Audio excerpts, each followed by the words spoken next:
Gimana kabarnya hari ini? Eh, Puji Tuhan kabarnya baik. Oke. Hari ini saya mau bertanya sedikit ya Pak, mungkin sedikit banyak mengenai mungkin ada di pengalaman, proses, mungkin hasil dituangkan dalam beberapa pertanyaan. Pertanyaan pertama ini ya klasik sekali ya Pak tentang sejak kapan Anda mulai jadi pengrajin bambu batik dan apa yang membuat Anda tertarik di bidang ini dia? Eh, untuk kapannya, maka saya itu ambilnya di 2013. Karena 2013 itu awal saya itu mengenal yang namanya kerajinan.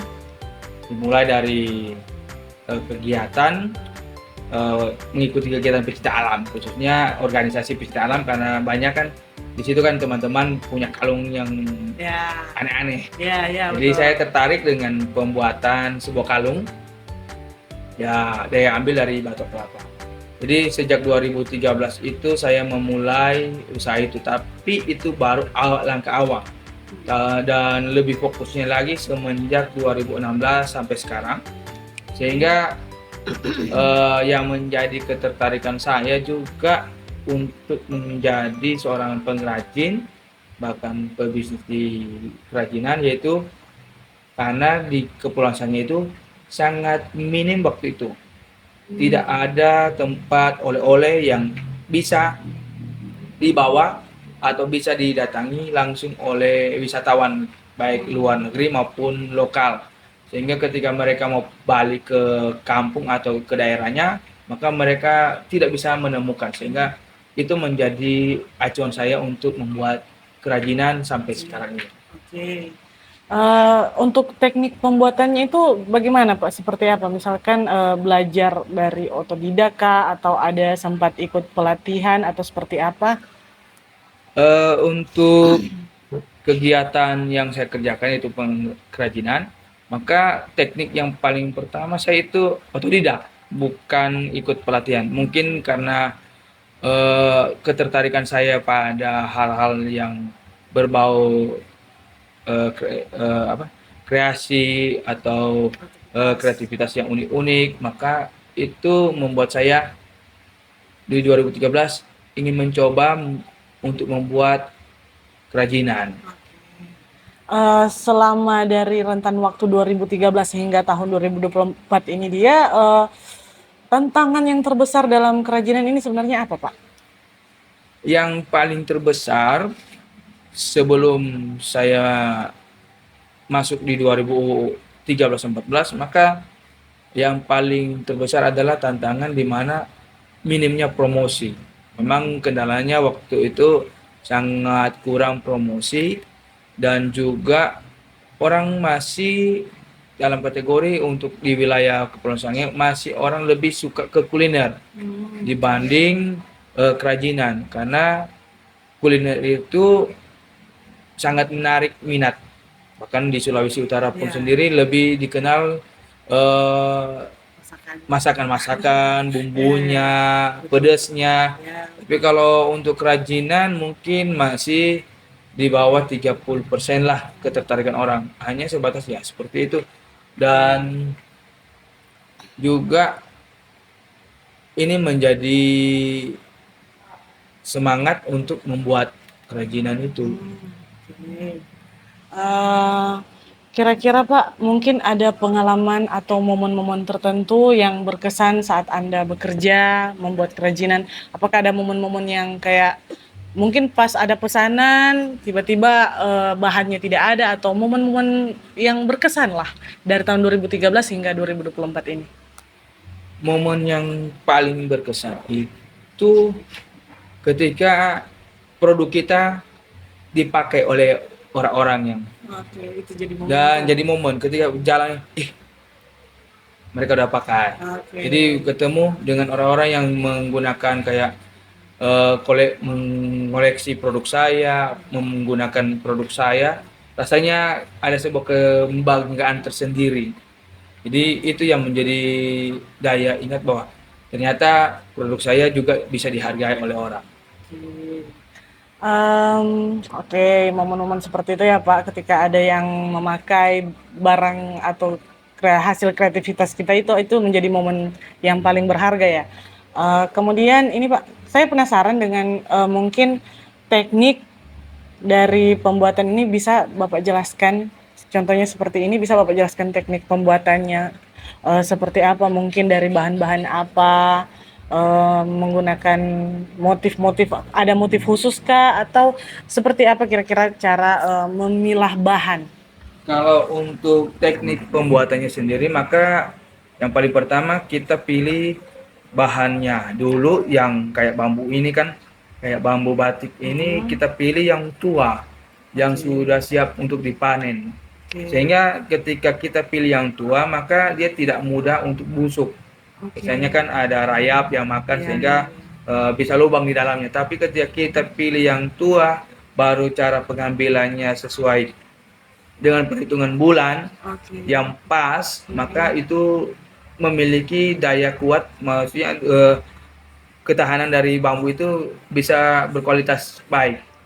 Dan juga bisa juga digabungkan dengan bahan-bahan yang lain, kayak mulai dari pohon sagu, ada lagi rumput-rumput yang atau sampah-sampah yang dianggap limbah, bisa digabungkan di sini sehingga menambah kesan bahwa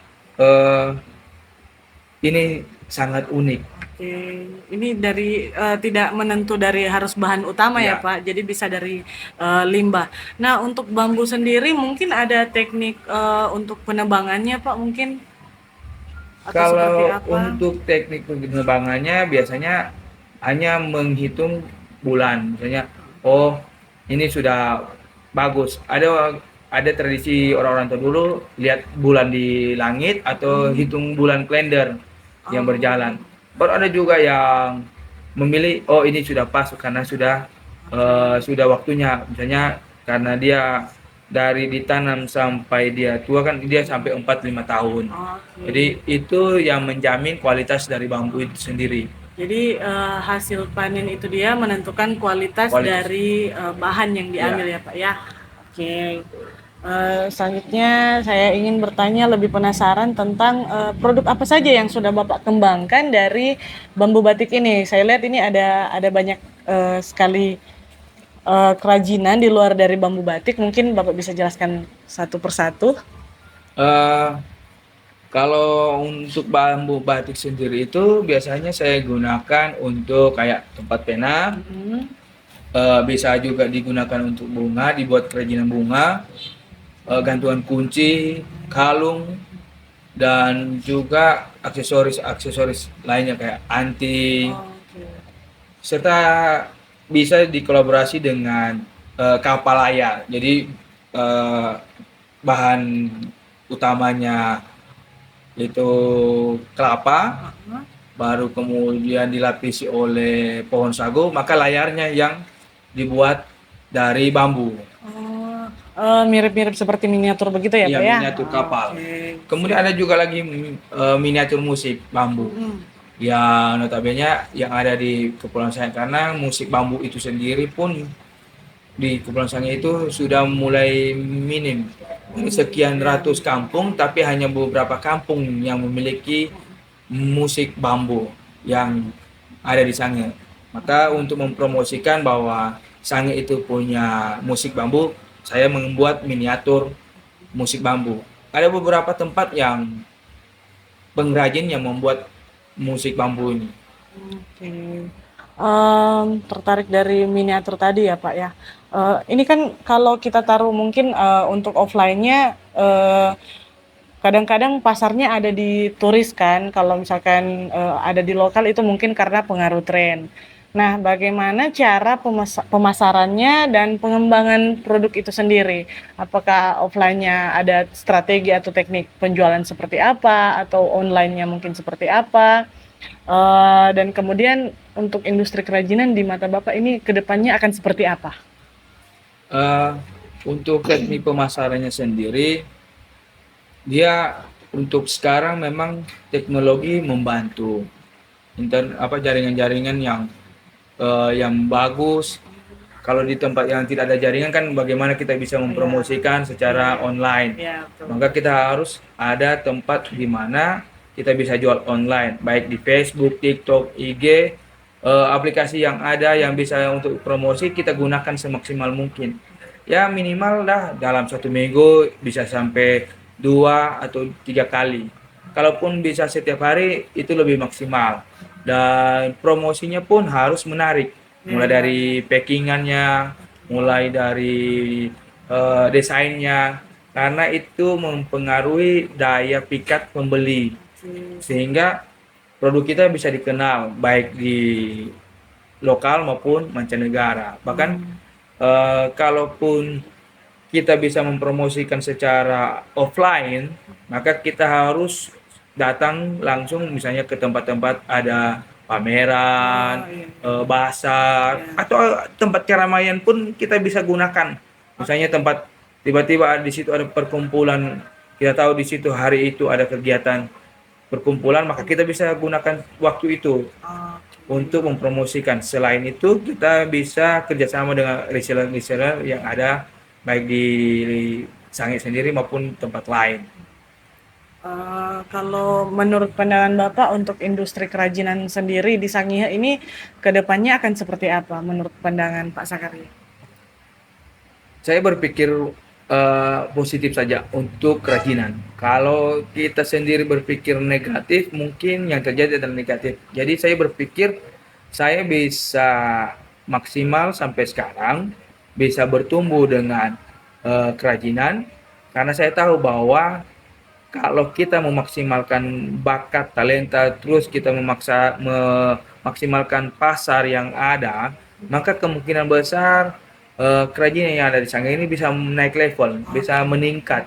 Yang penting kerjasama dari pemerintah, swasta maupun secara pengrajin-pengrajin itu tetap aktif eksis, sehingga kalau ada pasarnya tapi tidak ada pengrajinnya maka sia-sia juga. Iya, Kalaupun ada pengrajin, ada produk tapi tidak ada pasar pun jadi mentok, jadi tidak jalan. Sehingga harus seimbang, sejalan.